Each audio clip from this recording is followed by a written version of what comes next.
Welcome, beautiful souls, to the Heart-Led, Soul-Fed podcast and live show. I'm Christine Gold, and this is season 4. Many of you know I went whole food plant-based almost a year and a half ago, and part of that is incorporating a strong, healthy mind, body, and soul. So upgrade your body with nutrient-dense supplements that are organic, non-GMO, and not tested on animals. Message me for your $25 gift card. 360-degree wellness begins by building a self-care kit. You can begin that with a dream journal that I curated, a gratitude journal, and my book, Intuition Saved My Life. Plus lots of other beautiful heart-centered conscious products. Stephen Washington is a former professional dancer and the author of Recovering You, Soul Care, Mindful Movement for Overcoming Addiction, and the beautiful creator of the SWE Studio. It's a beautiful, affordable online community offering movement, meditation, and more. And I love his fusion of Qigong, meditation, movement, and breath work.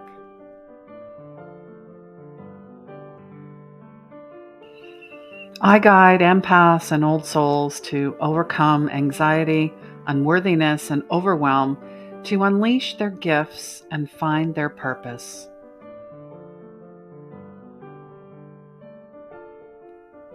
The doors for Unleash Your Magic 6-month mentorship experience is now open. Isn't it time you followed your dreams? And if you're looking for the ultimate in transformation, Unleash Your Purpose is 1 year of transformation. One-on-one, lots of fun. Step into your soul's purpose. Our Soul Healers community doors are open for a limited time. Come on in. This is a safe space for empaths and old souls, and for anyone who is on the spiritual awakening journey healing path. Replays can be found anywhere you watch your favorite videos or listen to your favorite podcast. Please like, subscribe, and follow, and join us live every Wednesday, 3 p.m. Mountain. Waiting for him to come on. Thank you so much for your patience. Stephen Washington is the author of Recovering You, Soul Care, and Mindful Movement for Overcoming Addiction, the creator of the SWE Studio, Stephen Washington Experience. And it's an affordable online community offering movement, meditation, and more. And, as a former professional dancer, Stephen is really here to talk about his book, Recovering You, and it's about mindful movements and of overcoming addictions, which, if you've followed me for the last year and a half, I've been doing the exact same thing. I know there are other people that are saying the same thing. I don't want to drink anymore. I don't want to be in addictions anymore. I don't want to be stuck. I don't want to suffer anymore. And I came across Stephen's videos a couple years ago, and his love of movement, his fusion of Qigong Pilates has really helped myself and thousands of other people of all ages and all fitness levels really move and strengthen their bodies in a safe and impactful way. And you can tell he lives a joyful life in recovery, and he's passionate about helping others. And there's no coincidences or mistakes in regards to his health and happiness. And I'm just going to be quiet and bring him on. Hi, Stephen. Hey, Christine. Thank you so much for inviting me to be on your show and having this conversation with you. Hi, Yes, thank everybody. you. And thank you for being so patient. And we were talking about patience before the show, were we not? When things Yeah. go not according to plan. Yeah. Yeah. You just have to, just be patient, That's breathe, right. and just let the moment pass. That's right. Thank you. Thank you. And your book, I've already read it cover to cover. I read it in a couple days. I'm just going to bring it up here so everybody can see it. It is available out, it's out on Amazon now. I love the image. I can tell you are so in your element. Your smile, I guess, if anything, your smile, it just draws me in because Thank that you. is your spirit, that's your heart. Thank you. So, did you want to talk? Why did you write this book? I feel like I didn't have a choice in writing this book. This book was something in the teachings of this book, something that had to be expressed. And initially, it was expressed through an online course that I created that was on my website. And then during the pandemic, I received a phone call from New World Library expressing interest in my writing because I posted my writing online, short stories. And they asked me if I wanted to write a book. And the first thing that came to mind was writing a book about recovery and how to use mindful movement and other self-care practices to enhance one's life in recovery, and also practices to just help anyone. This book is really for anyone and everyone. Yes, it's written in a way through the lens of addiction recovery, and I feel as though, like you said a moment ago, all of us are, we all have our addictions, our dependencies. Not everyone is addicted to alcohol or drugs or cigarettes like me. A lot of us have addictions to food, relationships, social media, our devices, so many things that we use to numb ourselves and to check out and help us to cope. And so I wanted to write something that could speak to everyone and give people practical, holistic tools that they could use to help themselves live a more joyous and conscious life. Yeah, because that's really what it's about. I mean, I had my, as I tell so lovingly, my spirit, my spiritual awakening via the 2x4 to the head um, Hmm. many years ago, Yeah. and seeing that you're very shy and sensitive, would you say that that was part of the addiction? Oh, interesting. Uh, y- what that makes me think of is because I was a very shy and sensitive child, and I still am a very sensitive person. I'm a little less shy. I'm an introvert with extroverted tendencies, and one of the things that helped me to be out in the world was to drink and to do Mm. drugs and to smoke. Those things helped me to connect to other people. It helped me to manage anxiety. It helped me to self-soothe because I didn't realize when I was spending all that time numbing myself and checking out, I was really attempting to self-regulate. Had no idea that that's what I was doing, but essentially that's what I was doing. And and they really did. They worked for a long time until they didn't work anymore. And then I was forced to, much like you, a 2x4 hit me against the head, and so to speak, and invited me to live a different life, a life that had a little bit more, that had a lot more freedom and more possibility and potential for healing. Mhm. And how you describe being high, like fitting in, I was nodding my head. I'm like, yeah, inhibitions. You could speak, you could be whoever you wanted, and then be like who you never wanted to be, all in Mhm. the same time. And we used to joke about it. Oh, I only drink on the weekends, and I spent, my Saturday night, by the porcelain god, or goddess, ha ha ha. That, we used to think it was funny. Mhm. I just I'm not sure where you do feel that was maybe a coping mechanism as well, just, be part of the club, be part of the group, trying to fit in when you were never meant to.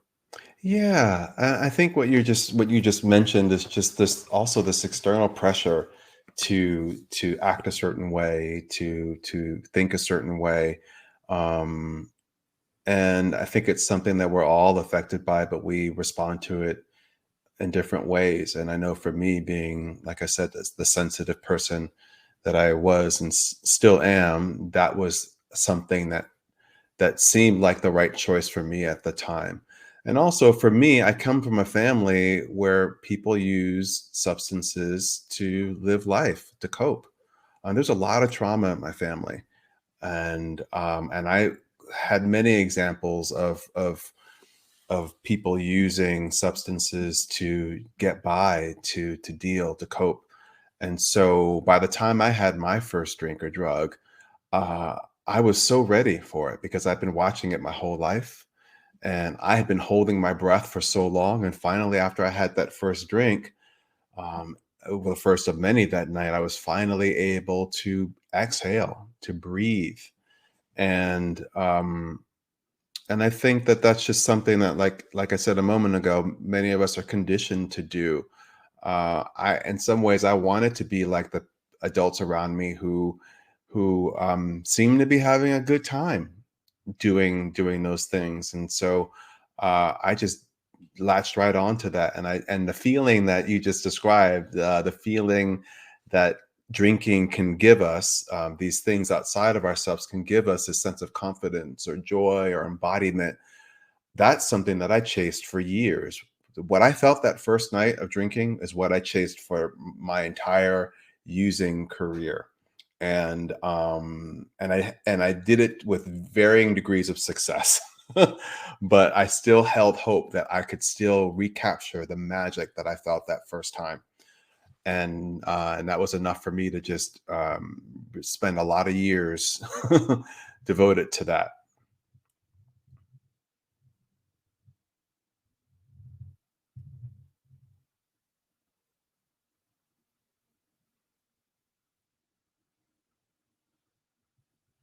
I seem to have lost you, Christine. Hopefully, I didn't lose you for long.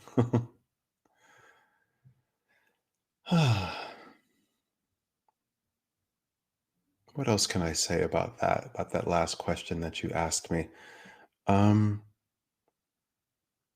it's funny. One of the things that I received that very first time that I drank was not only confidence, but I felt like I was funny. I felt like I was funny. And as a 15-year-old, just coming into my own, getting a sense of myself, especially as a sexual being, I I felt sexy. I felt attractive. And that was very, very important to me because I'd always felt like an outsider looking in. And this suddenly made me feel like I was a part of instead of apart from. And that was very valuable to me and worth running after and chasing. Wow. I came back at the right moment when you said sexy and you felt like you didn't fit in. That was me. Mm.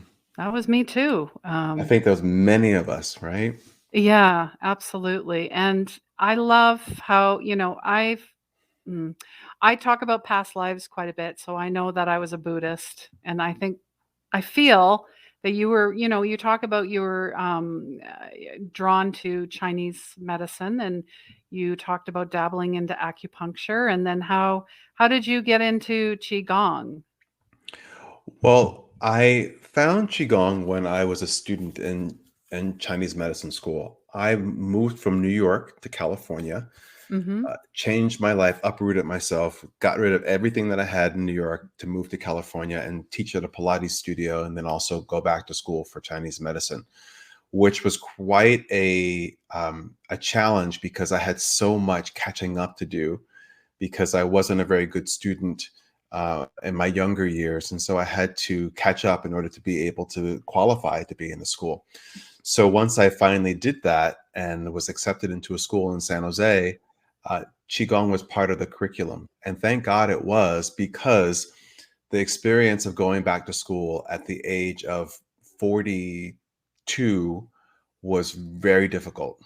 It was very difficult, and it brought up a lot of old stuff. It brought up a lot of unhealed wounds for me, a lot of shame, a lot of anxiety. I would have a lot of anxiety, sense of overwhelm, panic attacks, you name it, I had it.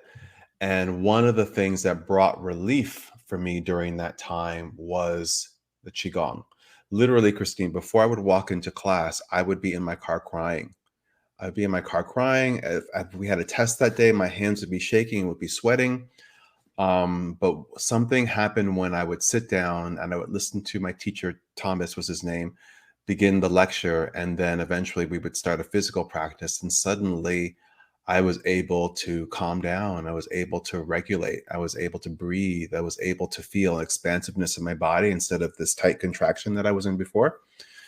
And I was able to think more clearly. And that was was remarkable to me. And I was able to shift a lot of that fear, that worry, the anxiety to a sense of peace and calm and hope.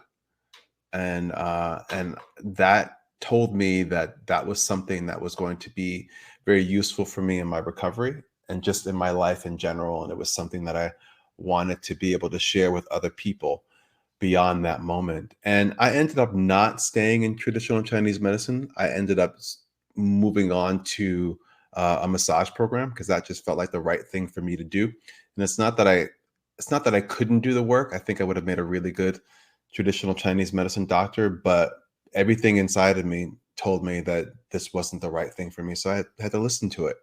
And it took a lot of courage to do that because I come from a place where if you say you're going to do something and you decide to do something, that you have to do it. There's no change in your mind, which Mm, remarkable for me to even say that out loud. And I've said it so many times, and to hear myself say it because I so don't believe that anymore. wow. We all have the ability to change our mind if it feels like it's our truth, no matter what Beautiful. one says or Yeah, thinks. Yeah. beautifully said. And when I was reading that you were taking acupuncture, I'm like, it's too clinical. It's too I don't know what the word sterile. Mm, That environment, yeah. mm, When I was reading that, I'm like, I can naturally see why you said no. I'm going to go this way, and I'm mhm. so glad you did. Thank you so much. Oh, Uh, and also that the reason why I was there was to learn Qigong. That was my mm, reason for being there. Once I got that, I was like, "Oh, I can go. I can go and I can carry on in this different direction because I'm going to take this tool with me and expand upon it." yeah, beautiful. Gitte is joining us from Denmark, and she's just saying alcohol can also have the opposite reaction. All the hidden anger and the fear can come forth. Mm, yeah. Yeah. Yeah, there was a joke in the family too. Anyone that drank whiskey, their Jekyll side would come out. Mm, mhm. And I hear that quite a bit. So, wow. In the dedication in the book, there was a beautiful quote, from yourself. But the key, and you've said it many times, freedom. Yes. Freedom is everything. I feel that's why, because I feel we're our own jailers. I mean, we always have the key. Mm, So, and you talk about recovery, but you've been sober for 20 years. Is that right? a little over 20 years. Do you still feel like you're recovering yourself? Absolutely. It never ends, right? The work never ends. And it's thank you for this question because at 20 years sober, I am discovering and uncovering a whole new layer of healing. And I think the process of writing this book and also putting it out there into the world and having conversations like this has ushered in this new level of healing. And it's an interesting time. It's not exactly what I imagined at 20 years sober, because that there is still a part of us that thinks that when we do all these things for so long that we're going to get to a certain point or get past something. And there's just always different there are so many different layers of the onion that we just continue to peel back to reveal what needs to be revealed and what needs to be brought to the surface to heal. And for me, it's trauma.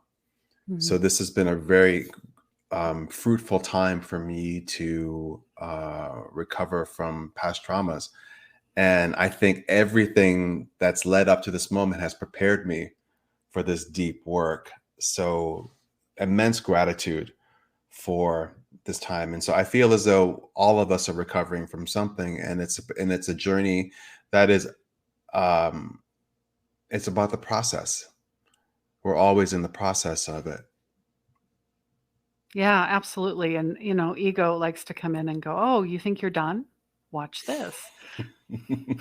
You think you're, oh, so ascended?" I infuse humor into everything. Yeah. I think there's all those spiritual memes. I mean, I it's so fun. Like when your collective decides to download and you're not ready. And I'm like, well, humor does lighten the load. And a friend Yeah. of mine said, actually, humor enlightens the load. I'm like, oh, that's even better. Oh, so true. So true. I love it when the universe says, "Oh, you silly you. Oh." And there's more. And I love what you said in the book, Life and Recovery, Perfectly Imperfect. Mhm, Because for some reason, I'm a former perfectionist. mhm. We tend to think that everything has to be nailed, like Yeah, I triple think quad. yeah, Yeah. absolutely. And I think that that's definitely part of my isms, as it relates to all the underlying things that exist, behind the addictions, is this sense of perfectionism, trying to do holding yourself up to such a high standard that you will Mm. never ever meet.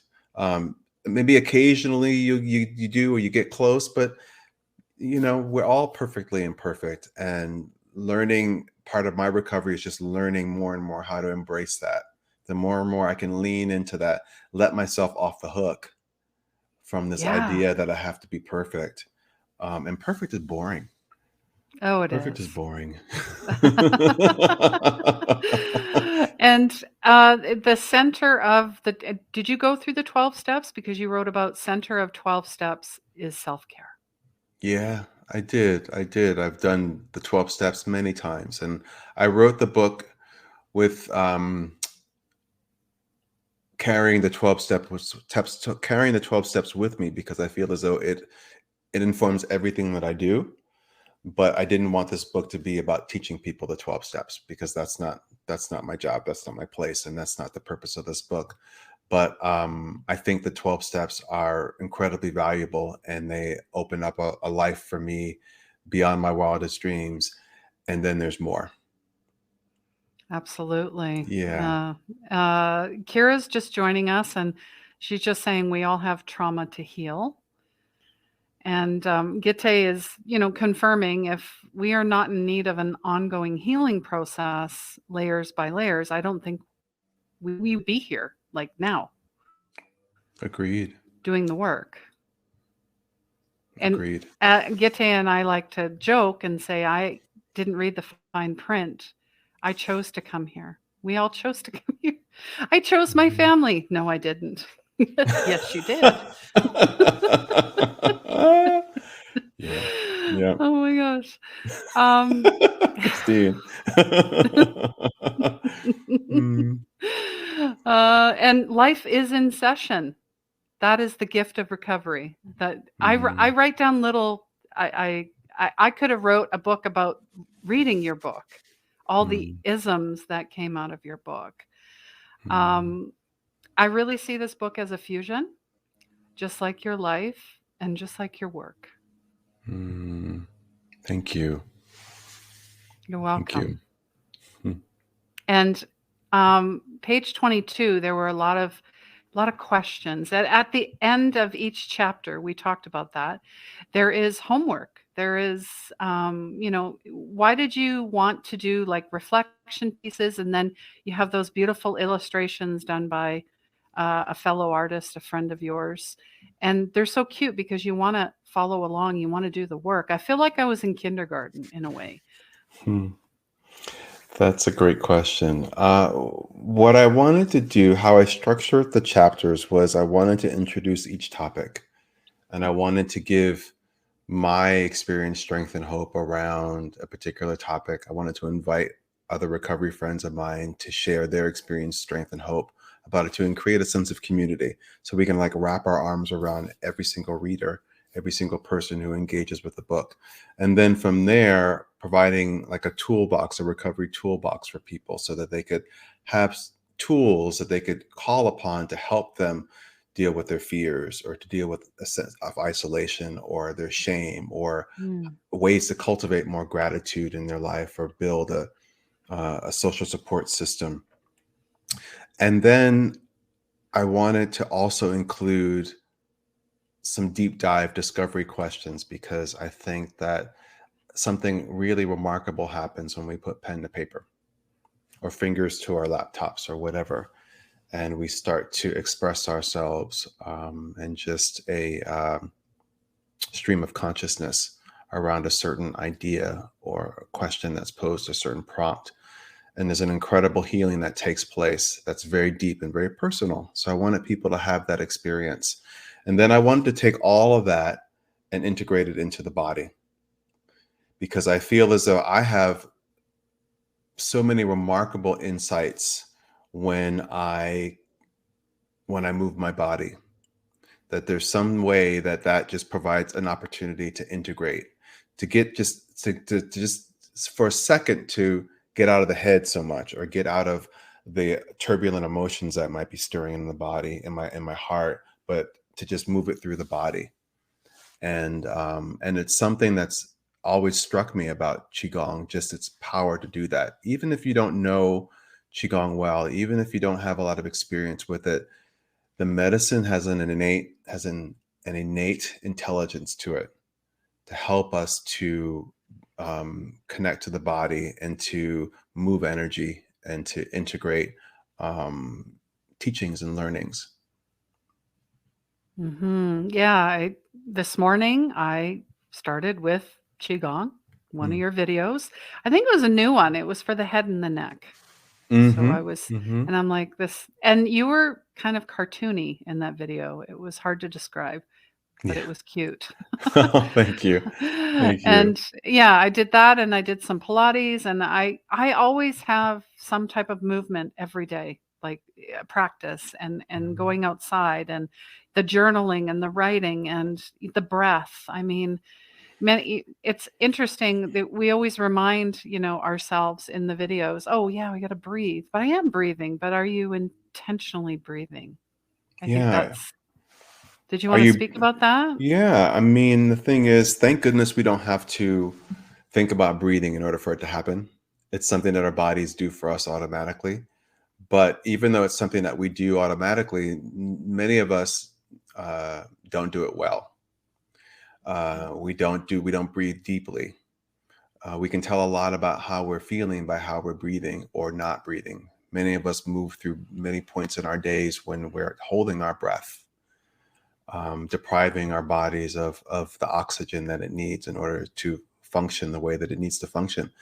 Air is the most accessible form of chi that there is. We can go a while without eating or drinking, but you can't go very long without breathing.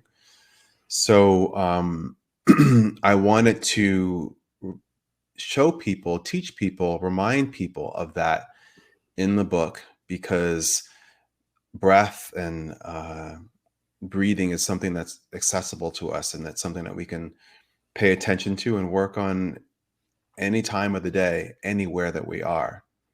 And when we breathe deeply and when we're mindful as we breathe, it has the ability to transform how we feel. We can shift ourselves. Our sympathetic nervous system is active when we are in fight, flight, or freeze. And when we are holding our breath or breathing in a shallow way, that tends to lead more towards what's called a stress breath, and leads more towards the activation of our sympathetic nervous system.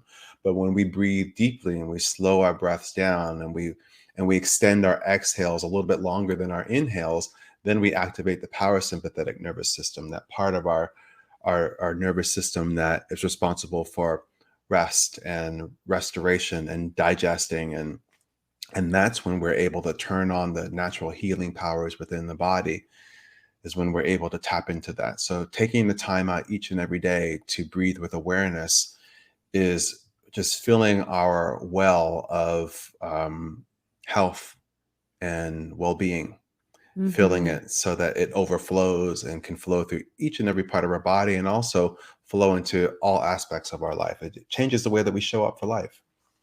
Yeah, because we are energy, and Hmm.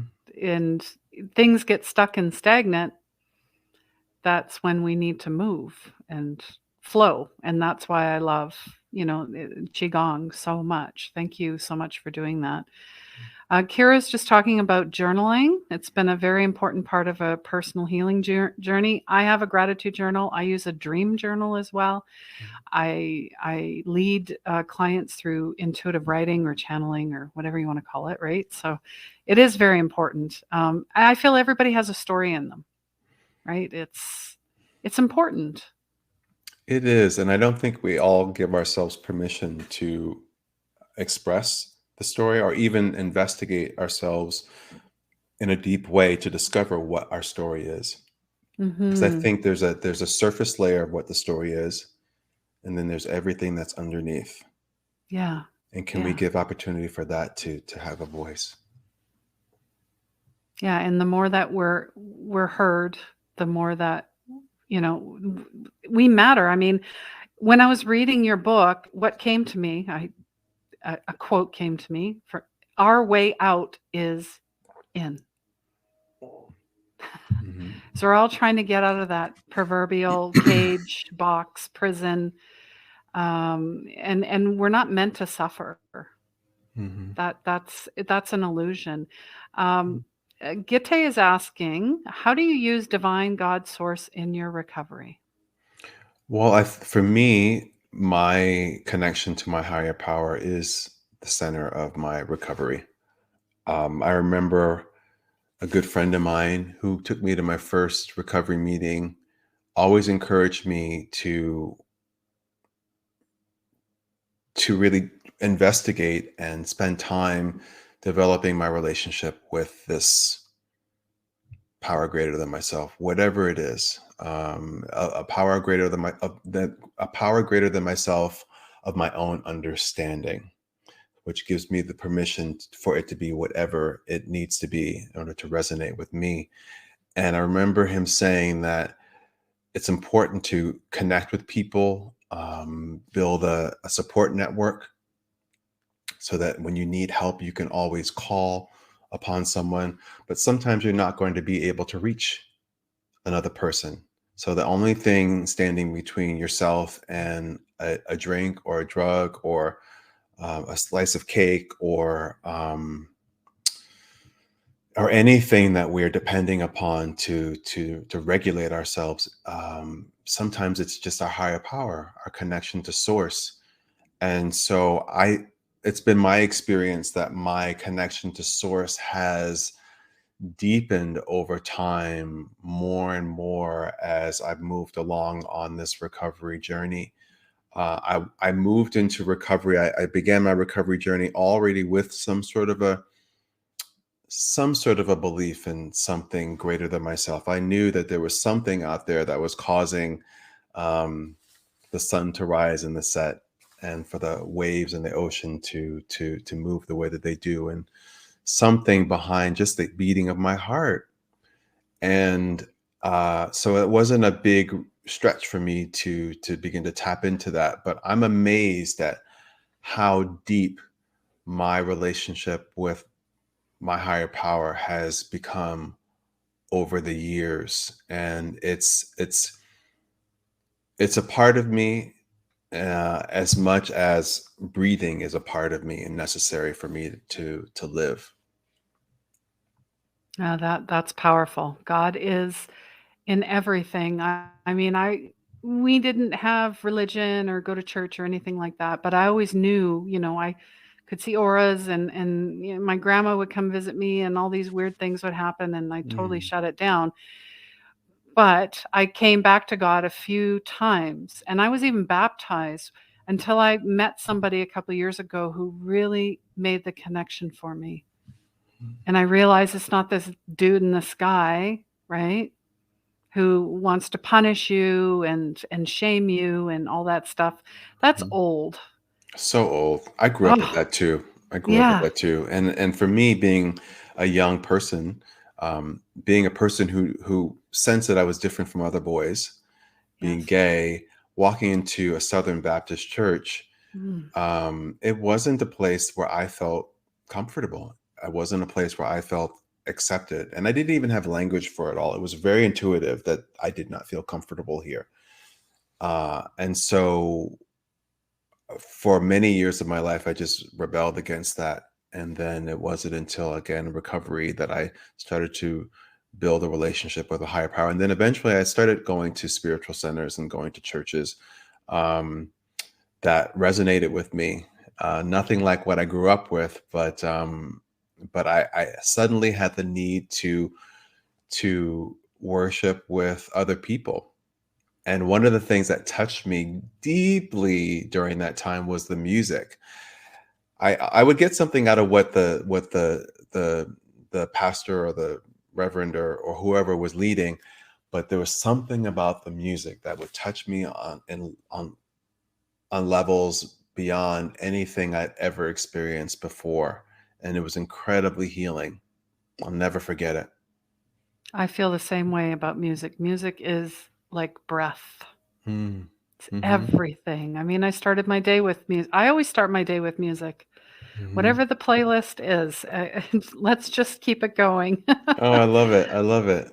I have an impulse to invite your viewers and listeners to do a Google search of my dear friend Charles Holt Okay. on YouTube. Charles Holt, he's a friend of mine. We did Lion King together. He's an incredible singer. And there is a song that he sings called The Rolling River God. And when he sang that church one day, when he sang that song one day in a church I was going to, it transformed me. It brought me to tears, and it brought me to tears every time I heard it for 6 months. And when I say tears, I mean Wow. ugly cry. Mm. And it was around the time that I lost my father. My father was slowly dying, and that music was just the exact healing that I needed, and it would change my life. So, And yeah. that's something else we have in common. My father's name was James, and he passed Mm. away a couple months ago. Oh, bless you. So when I Bless your read entire that, I family. was like, "Oh, we have so many connections." Yeah. It's I love it. Like when a soul meets a soul, you know, it's words. There are no words. And when you said ugly cry, that was me last night. I was watching a gentleman, his name's Dongi from Hawaii, and he sang the song Monsters by James Blunt. And I've never heard that song before. Mm. But when he sang it, I need a whole box of tissue. The Mm. tears were just, that's it. Um, Yeah. It helps us y- to cry. Tears help us to release energy. It helps detoxify us. It helps to move energy. And I love when something inspires me to cry. mhm. And you had mentioned in the book too, we're only as sick as our secrets. So we heal by telling the truth. And I was like, oh, that hit me too. Yeah. Because we're all hiding. We're all hiding things. Like even my family, we don't talk about that. We don't go there. That's too much. Yeah. There's a lot of secrets in my family, and I had Mm, great examples of how to keep secrets. And I also was able to witness how secrets just made you sick. mm, Um, I watched that with my father. My father had many secrets, and I think those secrets fueled his drinking. And I watched him be destroyed by that.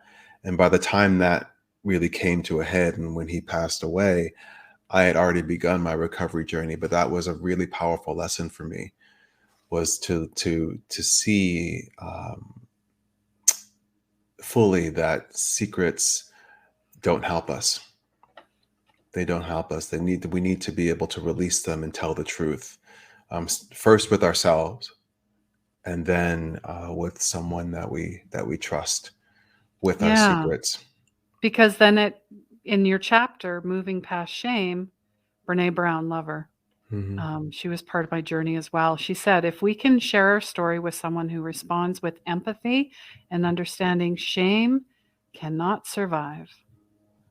And neither Yeah, can the secret, because it's all, is it not all intertwined? it is. It really is. And one of the things that I've experienced whenever I share something that I'm feeling shame about with another person, that person always responds to me with a level of compassion and kindness. And I know there's some people out there who may have shared their secrets or their shame with someone and have had the opposite happen. And I think we definitely have to practice discernment when we decide who has earned the right to hear our shame or hear those deep, tender parts of ourselves. But every time I've done that, the person's reaction to me has inspired me to respond to myself in a much more loving, kinder, gentler way. And that's the true healing. That's the true healing. And it's moving, and that's part of the fear trap as well, because Mhm. you had a friend say 90% of the time what we worry about never happens. Yeah. And Yeah. worry takes away today's peace. It does. It So does. why do we always like I used to be worst case scenario. Now that was a game, and now it seems like it's every day for some people, which is kind of sad. I'm sorry, Um, could you repeat what you just said a moment ago? You just said I you cut out for a moment. that's Okay. okay. We're talking about worst case scenario. I used to play that Mhm. game, but some people live that every day. Yes. Yes. This is true. This is true. I'll never forget what my friend told me when we were going through the steps and we got to the part where you write a fear inventory, and he just told me to write it down, each and every fear that I had that could come to mind that I've been carrying with me, and to think about each one of those fears after they're put on paper and really play out the worst case scenario if that fear were to be realized. And what I eventually realized was that at the heart of all those fears was a fear that if these things happen, that I won't be able to survive it, that I won't be okay, that I won't have what I need in order to move on, that it's going to destroy me and destroy my life. And if I look back at my entire life, there's so many things that have happened that I may have been afraid of, and it happens anyway. And look, I'm still here. I'm still here and I'm still breathing, and I have a life that I think is worth living. So I think it's important that when fears come up, to be able to hold whatever is happening in the moment that you're afraid of and compare it to your history, your story, and just compare. And I think, well, all that we need in order to move through that moment with grace is just that truth. Yeah, no, that's beautifully said. Thank you for sharing that. Kira's saying the energy you bring is soothing and grounding, like a balm for your soul. That this is Mhm. Stephen. That's why I was drawn to him. I'm glad I saw this in time to come, and watch this live. I'm gonna get your audiobook for her. She's gonna get an audiobook for her son because he's not a reader. Ah, Amazing. beautiful.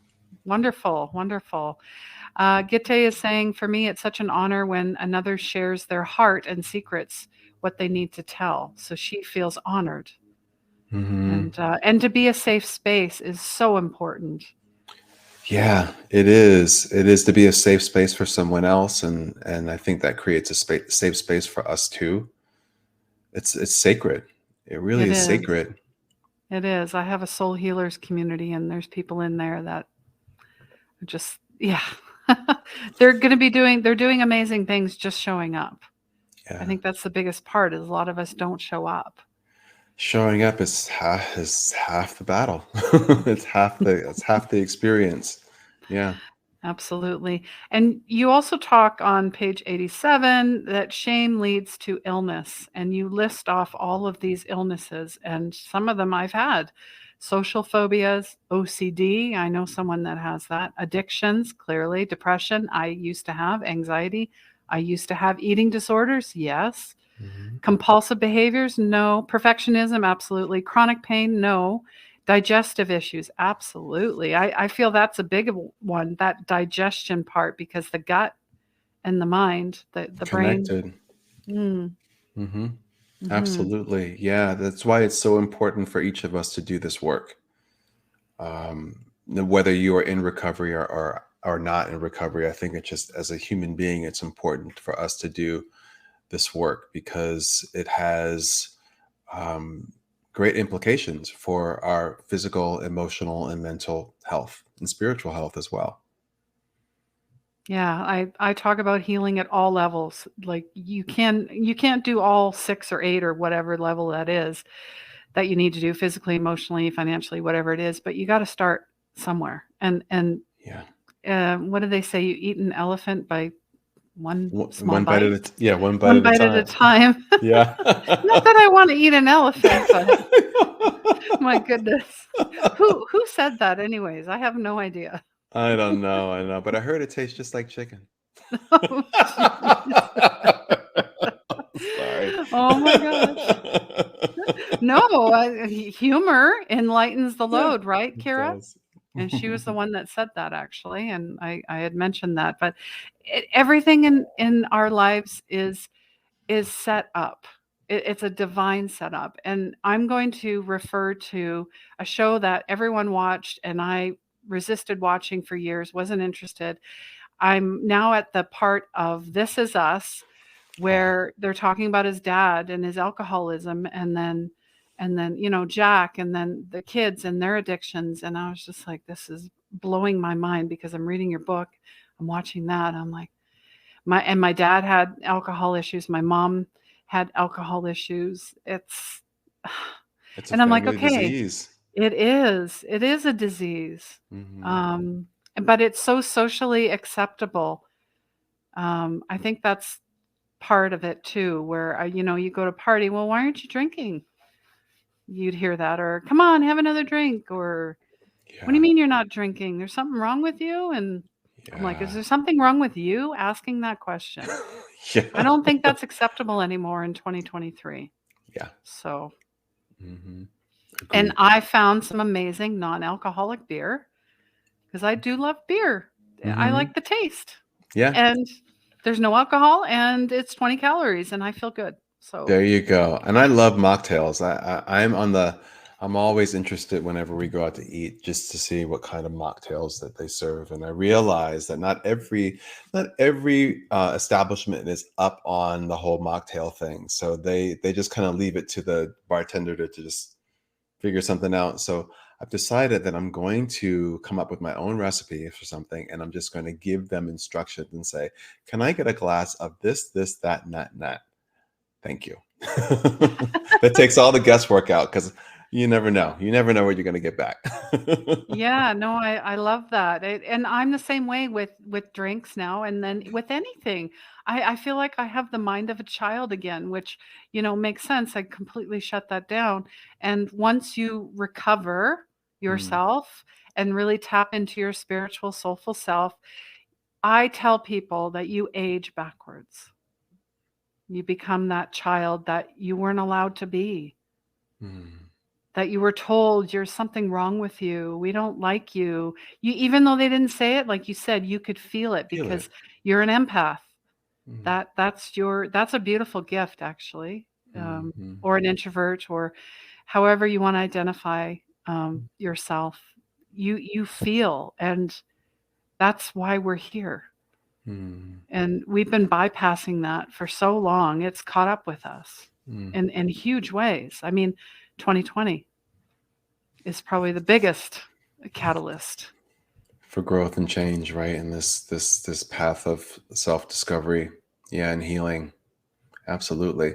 I love this idea of growing in reverse, or aging in reverse, like you just said. Yeah, I'm gonna be a Beautiful. centenarian. I'm Yeah. gonna, I tell my kids, you better get that basement ready. No, no.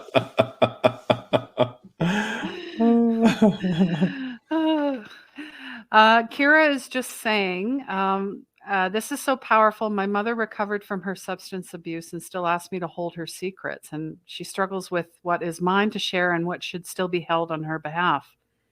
Ooh, that's kind of a question. How do you That's feel about that? powerful. Yeah. I think it's what it reminds me of is we can all begin a healing journey and devote ourselves to our own program of healing and recovery, but that doesn't mean everybody else is going to do the same. And so it's really about taking really good care of yourself, and also giving people the opportunity to do that for themselves in their own way, and so that you don't carry what doesn't belong to you, because that's just going to make you sick as well. So it's about I found in my own journey about becoming more and more clear about that, and establishing loving boundaries. Yeah. And boundaries are something that everybody benefits from. It might not be evident to everyone at the time, but it's something that we all benefit from, because we are all individuals, and we all have our own individual bodies, and our own feelings, and our own thoughts, and things that are important to us. And so it's important that we do whatever we can to preserve those really important and tender parts of ourselves. So yeah. Absolutely. And you may not understand, but it's really, you're just there to support and to love, Yeah. and and being that safe container, but with boundaries. Yeah. I had no idea what boundaries were, like pre 2017. Mm. Yeah, I was a people pleaser to the capital P. It was, Hmm. yeah. I also feel like those are things that we're not always taught culturally. And if you don't know how to navigate tricky relationships like that, or create boundaries for yourself in certain relationships, then you seek out the help that you need in order to do that. Because if you don't know until you know. And I think we all learn by example. And so if there's anyone in your life that is modeling that really well, talk to them. Find Mhm. out how they're doing it, how they're managing that, and then take what you need from that and leave the rest. Is a potential good way to start. Very, very true. Very true. My goodness. I wanted to share with everybody. You have a free gift for everyone. I did put it in the Mm. comments, but also if you can't seem to find it, or you're on the replay, or you're listening, and just comment gift, and we'll make sure you get it. But did you want to talk about the free gift you're offering everyone? I believe the free gift is access to my SWE Studio, Yes. and content from my SWE Studio. And SWE Studio is a wellness platform that I created, and that the center of it is my Pilates and Qigong fusion class, because I think those two modalities go so well together, because they all focus on connecting to the center of our body, because the center of our body is where we hold our power. And along with those two modalities, and my flagship class, I also teach dance and laughter medicine, as well as meditations, and so many other healing modalities that I'm adding to this collection of over 300 videos all the time. Mm, And my goal in life is to help people help themselves, build more conscious and joyous and healthier lives through movement. I love it.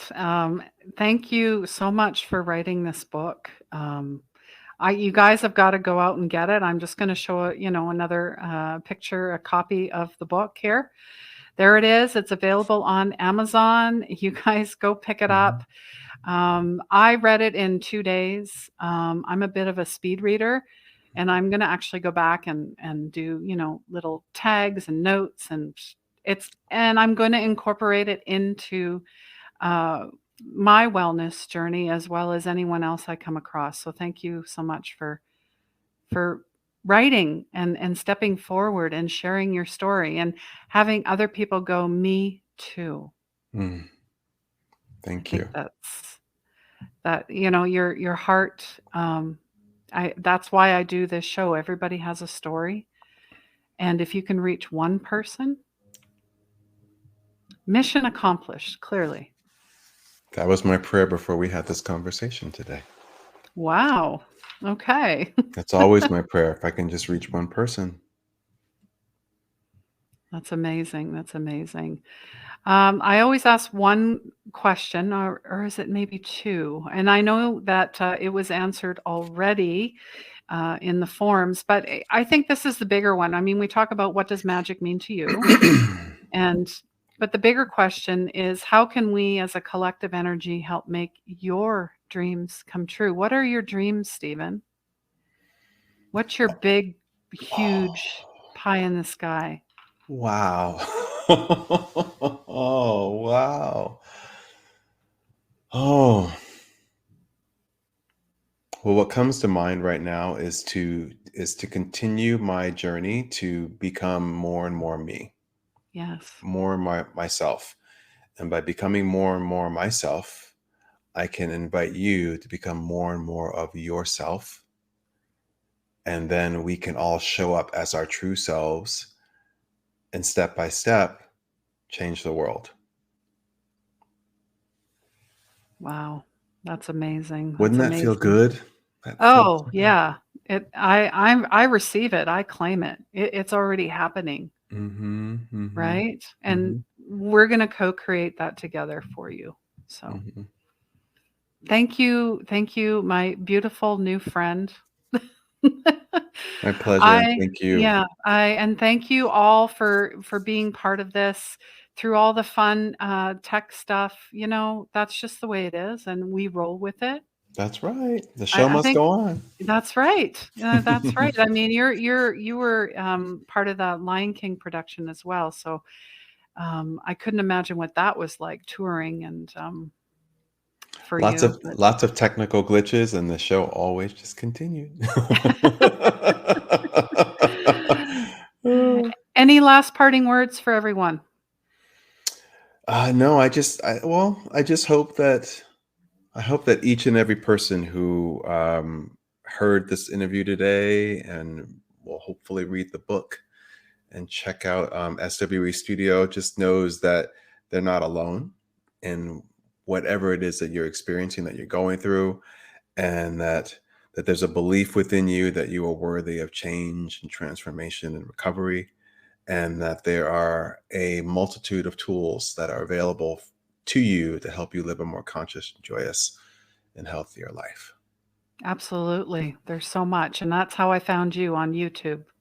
Actually, I think the video was presented to me, so Mm, through your husband's work. So mm. I want to thank him as well. So and everyone that was involved with your book and the artists and thank you so much for sharing your time and your energy with us. Thanks everyone for joining our Heart-Led Soul-Fed show. If you really love this, please share this. Like, subscribe, follow, and rate and review so others can find this. And I'm sending you all lots of love. Take care. And please remember healing begins where the ego ends. Bye bye.